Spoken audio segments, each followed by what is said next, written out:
Mercedes had won every race of the 2026 season, heading into Barcelona. Then, in the space of one Sunday afternoon, a 41-year-old driver won his first race for a brand new team. The championship leader got penalised for a rule violation after his car was already back in the garage. And the man who decided the entire result wasn't even racing for the podium. Here's what we actually learned from one of the strangest weekends of the year. Before Barcelona, the story of 2026 was simple. Mercedes was dominant, Kimi Antonelli was running away with the championship after 5 straight wins, including a commanding Monaco victory, and Ferrari hadn't won a race since 2024. Lewis Hamilton's move to Ferrari, 18 months in the making, still hadn't produced a single victory. Then the temperatures in Catalonia climbed past 50 degrees, the strategies diverged, and almost everything about the season's narrative got rewritten in 2 hours. Here's what we learned. Start with the obvious headline. Lewis Hamilton won his first race for Ferrari, becoming the oldest Grand Prix winner in over 50 years at 41. But the story isn't just that he won. It's how. Ferrari started him on the harder tyre, while Mercedes went softer, and on the surface that looked like a disadvantage. Instead, Ferrari used it to commit to an aggressive 3-stop strategy. Hamilton pitted early on lap 12, forcing both Mercedes drivers to react and lose track position. He stopped again on lap 28, and then made his final stop under a virtual safety car that gave him the cheapest pit visit of the day. By the time the VSC ended, he had the lead and a tyre advantage, and from there he simply drove away. For 18 months, people have asked whether Hamilton's move to Ferrari was worth it. On Sunday, Ferrari's strategy call and Hamilton's pace answered that question in the most public way possible.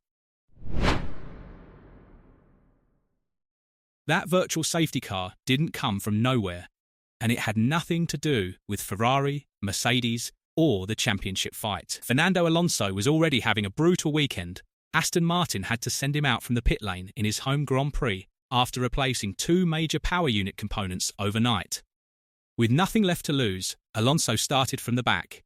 On lap 40, his car came to a stop at turn 9, and the virtual safety car that followed was exactly the window Ferrari needed for Hamilton's final stop.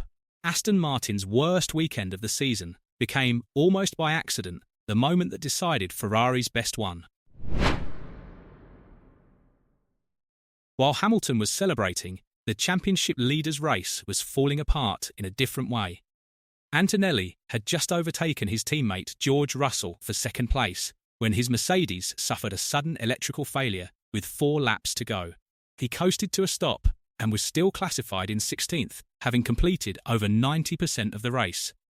Hours later, the stewards handed him a 5-second penalty for exceeding track limits 4 times, a penalty that on paper changed nothing since he'd already scored 0 points. But the details are the interesting part. The stewards revealed his 4th infringement had been flagged to race control by a rival team McLaren and hadn't been caught by Mercedes in real time. They even recommended the FIA review its track limits procedures afterward. It didn't affect Sunday's result, but it's exactly the kind of wrinkle that could matter far more the next time it happens to a car that's still running. Step back, and Barcelona reshaped the title fight more than a single race result usually does. Antonelli arrived with a 68-point lead. He left with a 41-point lead, and Lewis Hamilton, not George Russell, is now his closest challenger on points. Russell sits third, 9 points further back. Add in Lando Norris's third-place finish, part of the first all-British podium since 1968, and suddenly 3 different teams have reasons to believe Barcelona changed something real. One race doesn't decide a 24-round season, but it can change the conversation, and Barcelona changed it for almost everyone. So that's Barcelona, a maiden Ferrari win built on strategy rather than luck. A virtual safety car decided by a team that wasn't even in the fight, a penalty that punished a car already in the garage, and a championship race that suddenly looks a lot closer than it did on Saturday morning. Which of these 4 storylines do you think matters most by the end of the season? Let us know in the comments, and subscribe for more breakdowns like this every week.